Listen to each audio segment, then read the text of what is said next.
இன்றைக்கி கருவாடு கறி எப்படி செய்கிறதுன்னு பார்க்கலாம். நான் கொஞ்சம் கருவாடு எடுத்து வச்சுருக்கேன் பாருங்கள். இது ஃப்ரிட்ஜில் தான் இருந்துச்சு. இது ஈக்கான் கூரா கருவாடு. இதை சின்ன சின்னதாக வெட்டிட்டு இப்போ சுடு தண்ணியில் கொஞ்சம் ஊற வச்சுக்க போகிறேன். நான் இந்த கூரா கருவாடு வந்துட்டு இந்த மாதிரியும் கடையில் வைப்பாங்க, இதெல்லாம் சமயத்தில் இந்த மாதிரியும் உங்களுக்கு கிடைக்கும், சின்ன சின்ன பீஸாகவும் கிடைக்கும். நான் இன்றைக்கி இதில் மட்டும் தான் செய்ய போகிறேன். நான் கொஞ்சமாக தான் இன்றைக்கி கருவாட்டு கறி வைக்க போகிறேன். இந்த கருவாட்டு கறி கூட கொஞ்சம் மொச்சக்கொட்டையும் சேர்த்து நம்ம போட்டு இன்றைக்கி சமைச்சிக்கலாம். மொச்சக்கொட்டை ஊற வச்சுருக்கேன். இதை ப்ரெஷர் குக்கரில் நல்லா வேக வச்சு எடுத்து வச்சுக்க போகிறேன். நான் இந்த மொச்சக்கொட்டை வந்துட்டு இந்த மாதிரி டம்ளரில் ஒரு 3/4 டம்ளர் இருந்துச்சு.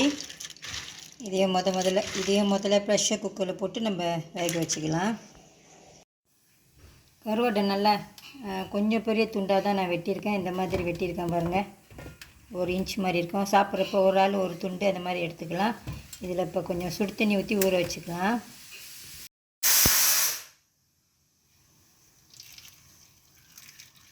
கொஞ்சம் நேரம் ஊறிட்டோன்னா அப்புறமா இதை சுத்தமாக கழுவி எடுத்து வச்சுக்கோங்க. இன்றைக்கி இந்த கருவாடு கறிக்கு நான் மண் சட்டி எடுத்திருக்கேன். கொஞ்சம் எண்ணெய் ஊற்றிக்கலாம். வெந்தயம், கடுகு, மிளகு, கொஞ்சம் சின்ன வெங்காயம், பூண்டு, கருவேப்பிலை எடுத்து வச்சுருக்கேன். இந்த சின்ன வெங்காயத்தை ஒரு 4 அந்த மாதிரி வெட்டிக்குங்க, கொஞ்சம் பெருசாக. இதெல்லாம் முதல் போட்டுக்கலாம்.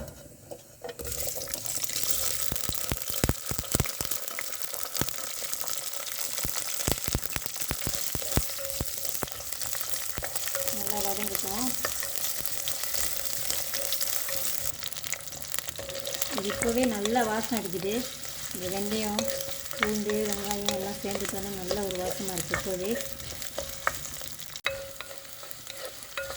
வெங்காயம் பூண்டுலாம் வதங்கிடுச்சு. இதில் இப்போ மிளகா பொடி சேர்த்துக்கலாம். கொஞ்சம் வெறும் மிளகாத்தூள், கறி பவுடரு, இது மல்லித்தூள்,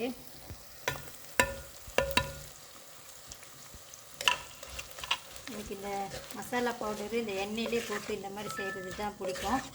நீங்கள் தண்ணியில் கரைச்சி சேர்த்துக்கிறதுனாலும் ஓகே தான். நெருப்பு குறைச்சி வச்சுருங்க. தண்ணி ஊற்றிக்கலாம். இப்போது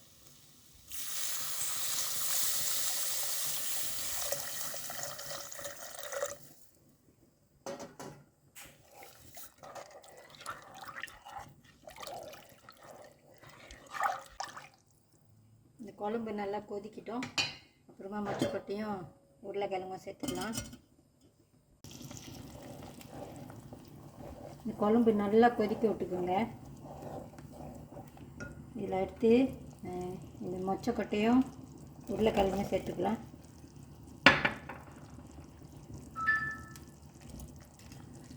இது ரெண்டும் கொஞ்சம் நேரம் வேகட்டும்.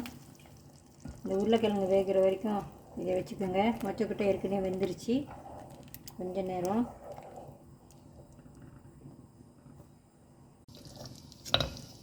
அடுத்து கொஞ்சம் கத்திரிக்காயும் தக்காளியும் எடுத்துருக்கேன்.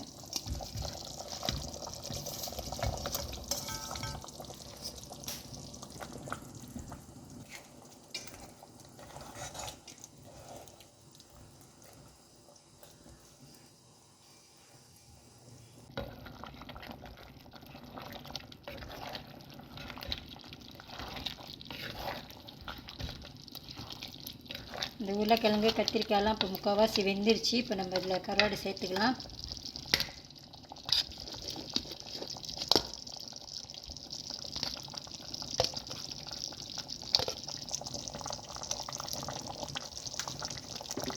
கருவாடில் உப்பு இருக்கும், உப்பு பார்த்து போட்டுக்கோங்க.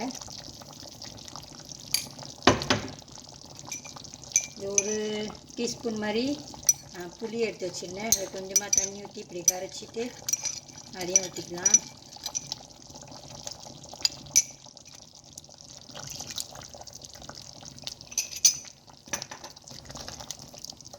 கருவாடு வேகணும். இப்போ அப்புறம் வெந்துட்டோன்னே அடுப்பை ஆஃப் பண்ணிக்கலாம்.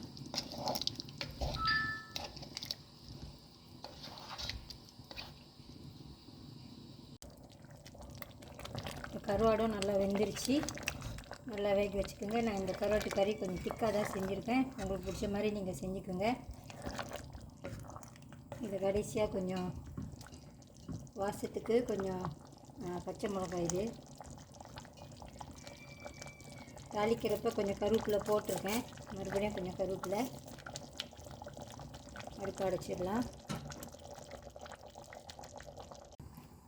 இந்த கருவாடு கறிக்கு இன்றைக்கி நான் கேபேஜ் பரட்ட போகிறேன். கொஞ்சம் எண்ணெய் ஊற்றிக்கலாம்.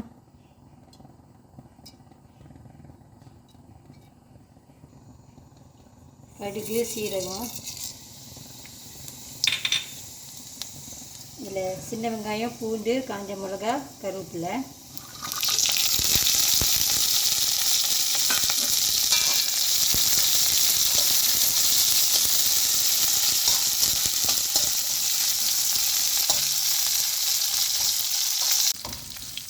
நல்லா வதங்கிட்டோன்னே கீரையை இப்போ சேர்த்துக்கலாம்.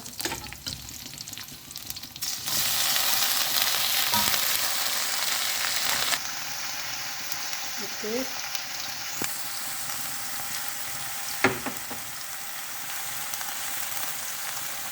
மஞ்சத்தூள்,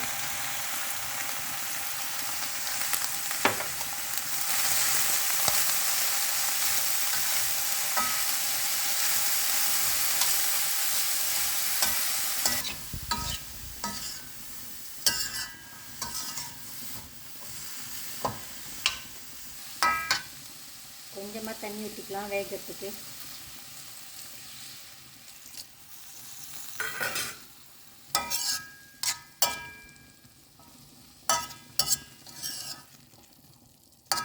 மூடி வச்சு கொஞ்ச நேரம் வேக வச்சுக்கலாம்.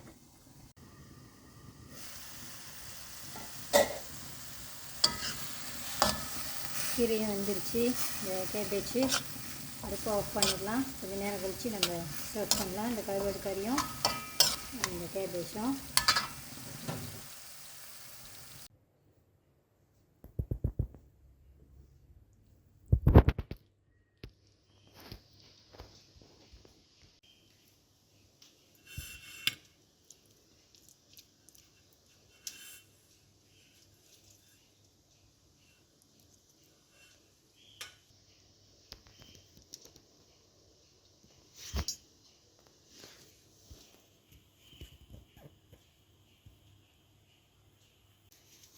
இதே மாதிரி கூராவு கருவாடு கறி வச்சுட்டு இந்த மாதிரி கோபிஸ் பரட்டிட்டு ஒரு அவிச்ச முட்டை செஞ்சு சாப்பிட்டு பாருங்கள். ரொம்ப நல்லாயிருக்கும்.